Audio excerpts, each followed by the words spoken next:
alors que les gens ont l'image, effectivement, des plages paradisiaques, du rhum qu'on sirote au coucher du soleil, et que tout d'un coup, ces images-là soient remplacées par ce qu'a été la réalité de ces régions, qu'en fait, voilà, les plantations de canne à sucre, c'était le lieu d'esclavage, de la violence, de la souffrance et du sang versé.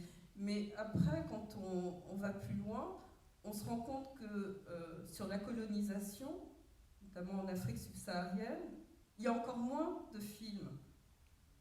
Et là, tout d'un coup, en fait, depuis les années 90, où là vous avez eu des films comme vous avez eu Coup de torchon de Tavernier en 81, vous avez eu Chocolat, un très beau film de Claire Denis, où c'est ses souvenirs de petite fille de colon au Cameroun en 88.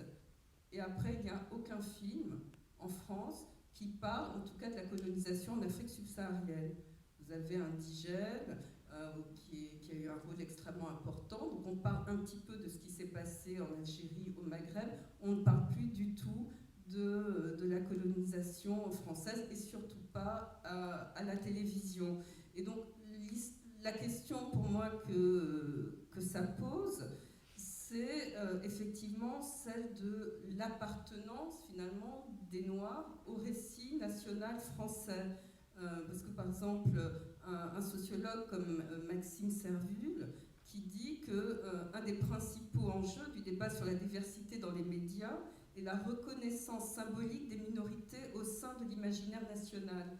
Et qu'effectivement, les films, on le voit bien, les films à la fois captent l'air du temps et disons, élargissent, le mettent en très grand, en très gros, en très visible, et permettent donc aux spectateurs de s'emparer de finalement ce qui traverse la société à un moment donné, et en même temps, ils participent à la création d'un imaginaire collectif, d'un imaginaire commun. Et donc on se rend compte qu'en fait, les Noirs en France sont quand même très largement absents de l'imaginaire français. Et donc là, il y a un phénomène effectivement de relégation, d'exclusion au niveau des images. Ensuite, on se rend compte que ce n'est pas aussi uniquement sur les thèmes, mais que c'est vraiment aussi l'absence physique du corps du noir, de son inscription matérielle. Et donc c'est peut-être pas juste du racisme culturel, mais on retrouve biologique, et on le retrouve même, je dirais, de façon... ça va extrêmement loin. C'est que, par exemple, les pellicules, jusqu'à très peu de temps, donc la majorité des films étaient faits en argentique, la vieille pellicule Kodak, la pellicule Fuji. En fait, ces pellicules sont traitées pour réagir d'une certaine façon à la lumière et pour rendre de la manière la plus proche, la plus authentique possible, le teint des visages, pour que les acteurs puissent être vus et qu'on soit à peu près fidèle à ce qu'est leur carnation. Or, ces pellicules, en fait, sont réglées sur ce qu'on appelle un gris neutre, qui en fait est la somme de toutes les nuances de couleurs de blanc qu'on peut trouver. Donc Kodak, c'est en Europe, donc c'est toutes les sortes de nuances de blanc qu'on peut trouver. On fait une moyenne et on étalonne ces pellicules sur cette moyenne-là. Au Japon, on part, puisque Fuji est japonais, donc on part sur toutes les nuances qu'il peut y avoir au Japon, et c'est pour ça d'ailleurs qu'on disait que les pellicules Fuji donnaient un teint un peu plus rosé au blanc. Évidemment, donc toutes les personnes plus foncées, enfin un teint plus foncé, sont exclues de ce processus, et donc ça donne qu'au cinéma, on dit c'est difficile d'éclairer un noir, et le résultat, ça donne, si vous prêtez attention, vous verrez que dans la majorité des films, les noirs sont moins visibles. Les détails du visage, les détails de la peau, le regard est moins visible. Et si à l'écran vous avez un noir et un blanc ensemble, comme la lumière est faite sur les blancs, très souvent vous verrez que le noir est sous-exposé, n'est pas visible. Donc il y a comme ça une espèce de disparition jusqu'à l'inscription physique des corps des acteurs noirs. Alors évidemment les choses ont quand même notamment justement par la pression des personnes racisées, par les mouvements associatifs. Ça commence en 98 avec la création du collectif Égalité, donc qui est porté par l'écrivaine Calix Beyala, avec aussi le metteur en scène Luc Saint-Éloi, qui pose cette question au CSA, donc au Conseil supérieur de l'audiovisuel, disant comment se fait-il qu'il n'y ait pas, qu'il y ait aussi peu de noirs à l'écran. Après, ils mènent une opération coup de poing en 2000 où ils font irruption sur la scène des Césars pour interroger la ministre de la Culture et donc tout le parterre de la profession, des stars de la profession. Donc, d'un coup, le sujet est repris à une existence médiatique forte et donc le CSA commence à faire des rapports, à se poser la question de la diversité. Et cette question-là n'avait jamais été posée avant, officiellement, au niveau de l'audiovisuel. Évidemment, en 2005, c'est un grand moment charnière, parce que, donc, à la suite des émeutes, quand Jacques Chirac fait son discours à la nation, il dit qu'effectivement, il y a la nécessité d'une meilleure représentation de la diversité de la société française. Et donc tout d'un coup, ça devient, cette question de la représentation de la diversité devient un enjeu national. Et à partir de là, donc le Conseil supérieur de l'audiovisuel, en ce qui concerne en tout cas la télévision, a pour mission notamment de contribuer à la cohésion sociale, à la lutte contre les discriminations au niveau de l'audiovisuel. Et il doit veiller à ce que tous les acteurs, en tout cas de l'audiovisuel, reflètent la diversité de la société française. Et ce qui est intéressant, c'est qu'il y a à la fois une demande, une exigence quantitative. En gros, il faut plus de noirs sur les écrans télé, mais aussi qualitative, qui est de dire il ne faut plus les représenter de façon stéréotypée ou d'une façon qui est l'histoire de la ville. Vous avez des tableaux qui représentent des esclaves, des serviteurs aux côtés de leurs maîtres, et vous le voyez aussi dans les tableaux de Manet, dans tout ça, vous avez toujours ce personnage noir qui est en retrait, qui est un peu dans l'ombre, et dont justement la noirceur, le teint sombre, permet de faire ressortir l'éclat du personnage blanc qui est mis en avant. Et je trouve que c'est un peu, je force un peu le trait, mais c'est un peu ce mécanisme qu'on trouve à l'œuvre, en fait, à la télévision, dans la fiction française. Et du coup, les séries où vous avez un héros noir ou arabe sont extrêmement rares. Vous avez eu Un flic avec Alex Descas, il y a eu Les Tricheurs avec Pascal Légitimus, il y a Shérif, où là vous avez effectivement un commissaire d'origine maghrébine, mais ça reste vraiment des exceptions. Et il y a une très grande frilosité, une très grande peur de la part des dirigeants des chaînes de télévision d'avoir un héros issu d'une minorité ethno-raciale, parce qu'il y a cette idée que le public ne s'identifiera pas. Et donc ça, c'est encore quelque chose qu'il est très difficile de faire changer. Et c'est vrai que il suffirait, je pense, que ces personnes-là demandent, par exemple, interrogent justement des personnes noires et leur demandent comment elles font et si elles s'identifient à tous les personnages de films qu'ils voient. Et pour ma part, il me semble que depuis que le cinéma existe, quelle que soit la couleur du héros, on arrive à s'identifier. Mais il y a cette idée, et parce qu'effectivement, ça n'a pas été dans la culture occidentale, notamment française, d'avoir peut-être à faire l'effort, justement, d'aller vers une image de soi qui est incarnée par un autre. Et donc ça, ce préjugé-là est encore très fort. Donc là, j'ai parlé de ce qui se passe à la télévision. Au cinéma, on se rend compte qu'au cinéma, en fait, le cinéma est géré en France par est régulé par le ministère de la Culture. Vous avez une institution qui s'appelle le Centre national du cinéma. La réponse qu'ils ont apportée, la seule réponse qu'ils ont apportée, ça a été donc la création d'un fonds pour la diversité qui s'appelle Image de la diversité et qui, lorsque vous présentez un projet qui a à voir avec la diversité, si ce projet a déjà obtenu des aides du CNC, vous pouvez avoir un complément de financement. Donc en réalité, pour moi, ça n'a pas de caractère incitatif et c'est extrêmement marginal.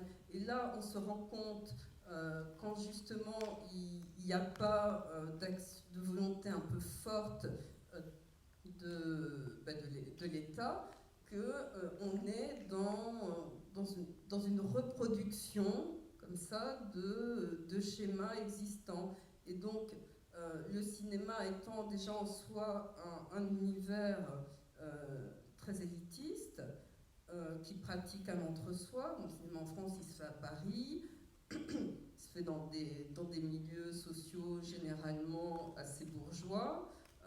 On voit bien qu'il y a aussi ce phénomène comme ça, de sorte de dynastie familiale qui reproduisent voilà, de génération en génération. Et on reste un peu dans cet entre-soi et qu'on retrouve à tous les stades, disons, de financement, de production, qui sont les personnes qui décident que les films vont se faire. Et ces personnes-là, effectivement, il y a très très peu de mixité aux endroits de décision. Et ça aboutit finalement au cinéma français qu'on connaît, où vous avez extrêmement peu d'acteurs noirs et encore moins de réalisateurs noirs présents. Et là, justement, vous parliez de racisme structurel. Pour moi, c'est vraiment un exemple type du racisme structurel, c'est-à-dire personne n'est raciste, mais au bout du compte, le résultat, c'est effectivement la mise à l'écart d'une partie de la population. Et ça commence déjà, ne serait-ce que par qui peut se former, qui peut accéder à une formation, à un métier du cinéma. Il y a 2 écoles publiques en France, c'est la FEMIS et Louis Lumière, qui sont accessibles par concours. Il faut avoir un bac +2. Donc ça veut dire qu'il y a déjà un écrémage extrêmement important qui se fait. Et dans la réalité, il y a très très très peu dans ces écoles d'élèves non blancs. Alors ces 2 écoles ont mis en place des dispositifs d'égalité des chances, mais sans bouleverser leur mode de recrutement. Donc de toute façon, ça s'adresse déjà à des élèves qui ont pu faire des études supérieures et avoir au minimum un bac +2. Donc en fait, ça ne bouleverse pas la composition de ces écoles-là. Ensuite, vous avez un 3e établissement qui forme l'essentiel des scénaristes en France, qui est le Conservatoire d'écriture européen d'audiovisuel, où là, par exemple, il n'y a aucun dispositif mis en place. Et donc, vous aboutissez à une profession qui est presque exclusivement blanche. Pour ma part, je suis scénariste. Je travaille depuis une 15aine d'années. Je connais quelques-uns des rares scénaristes noirs qui travaillent pour la télévision. Pour ma part, en tout cas, il ne m'est jamais arrivé de travailler avec. Or, les séries ça se fabrique, ça s'écrit de façon collective, donc il y a des poules d'auteurs. Par exemple, j'ai travaillé sur Plus belle la vie. Plus belle la vie, vous avez chaque année un pool de moins 25 auteurs. Et l'année dernière, c'était les 10 ans de la série. Donc la SACD, la Société des auteurs compositeurs dramatiques, fait une grande fête, une soirée, pour célébrer tous les auteurs qui, depuis 10 ans, ont travaillé sur cette série, qui est la série la plus regardée en France. Et donc là, je m'aperçois qu'effectivement, je suis la seule noire présente parmi tous ces auteurs, et qu'il y a 2 auteurs d'origine maghrébine. Et du coup, ce que ça donne, c'est que, parce que les histoires, elles naissent de l'imaginaire. Et l'imaginaire, il est nourri quand même, il est nourri à la fois par les représentations, mais il est nourri quand même de son vécu. Et donc ce que ça donne, c'est effectivement, je m'en rends compte à travers les scénaristes que je côtoie, il n'y a aucune volonté raciste, mais il y a un total désintérêt, une très grande souvent méconnaissance des minorités, et donc on ne pense pas très souvent à écrire ou à les inclure dans les histoires qui sont écrites. Ou alors il faut que ce soit vraiment des demandes, des sujets très spécifiques. Et on voit que cette question-là, elle n'est pas incarnée. Elle n'est pas incarnée. Donc on arrive, donc déjà vous avez un système de formation qui fait que la majorité des personnes sont blanches, pour dire les choses. Ensuite, donc, vous avez un univers de création qui lui aussi est presque exclusivement blanc. Donc les histoires parlent effectivement majoritairement du vécu des personnes qui les créent. Et après, vous avez aux instances de décision, là aussi, une mixité. Il y a les chargés de programme, par exemple à la télévision, sont eux qui font la courroie de transmission, qui trient les projets, qui les retiennent, qui prennent des décisions de développer en accord avec leur chef. Il y a eu dans l'histoire de la télévision française, il y a eu 2 chargés de programme noirs et qui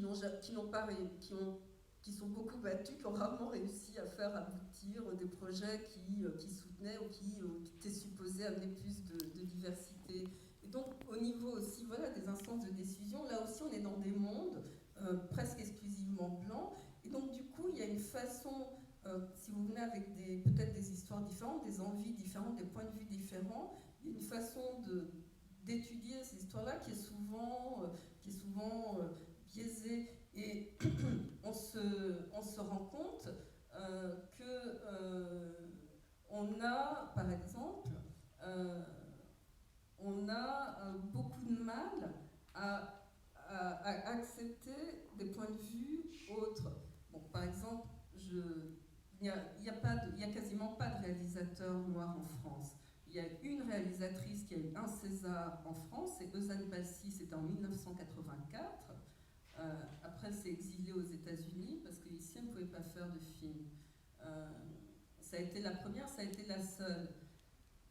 Et par exemple, à la télévision, il y a eu dernièrement quelques téléfilms ou écrits ou réalisés par de jeunes réalisateurs, par exemple d'origine antillaise, et qui proposaient un point de vue différent. Par exemple, Rose et le soldat, qui parle de la résistance aux Antilles. Le film la chaîne s'est très longtemps posé la question de ce qu'elle allait le diffuser ou pas. Notamment, une des raisons, c'était apparemment, de ce qu'on m'a dit, qu'il y avait du créole, qu'il y avait quelques répliques en créole, et que ça avait du mal à être passé, qu'on se posait la question du téléspectateur qui allait-il ou non adhérer à ça. On a aussi, par exemple, on a beaucoup parlé du César d'Omar Sy en 2012. Je veux dire, l'Académie des Césars existe depuis 1976. Donc ça veut dire qu'il a fallu près de 50 ans pour qu'il y ait un acteur noir qui est le César du meilleur acteur. Mais je veux dire, il ne peut pas y avoir un seul acteur noir bankable pour tous les rôles. Donc il y a une espèce de système un peu pervers qui se met en place. Par exemple, cette idée de ce que appelle